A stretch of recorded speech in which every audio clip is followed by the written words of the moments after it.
Denny's claims safety is a top priority for the restaurant chain after a falling sign killed a 72-year-old woman in Elizabethtown. WDRB's Grace Havas shares what we're learning about the victim, Lillian Curtis. Grace?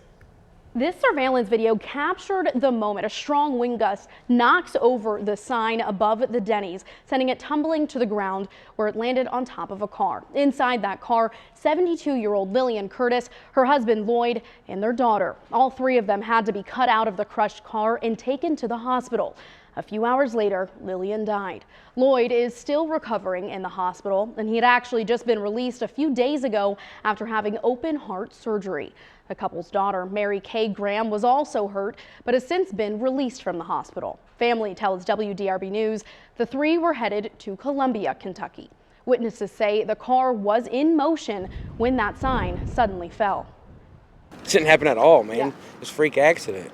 I've been in law enforcement for a long time. I've never encountered anything anywhere close to this. It's certainly unusual, and our most sincere thoughts and prayers go out to those impacted.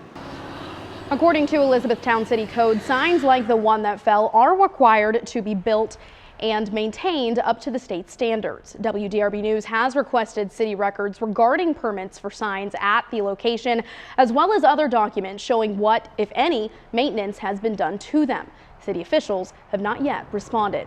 About halfway down the pole was a smaller sign, which has since been reinforced by a local sign company after the larger one fell. And the sign that fell weighed nearly 3,000 pounds. And Mark, this surveillance video is pretty unbelievable. Just how strong were the wind gusts to be able to knock that thing over? So there's going to be a lot of questions here, as you mentioned, because the wind gust was 49 miles an hour. And during the spring this year, we have seen significantly stronger winds.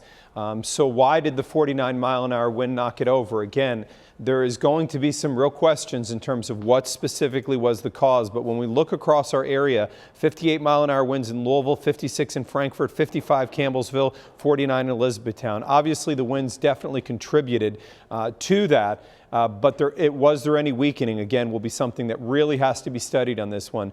I work as a forensic meteorologist for many, many years, and this would be something that they're going to need to look at the bolts that held it. They're going to need to see the tensile strength, and they're going to need to determine was there any corrosion, and that can help as that forensic study will be done.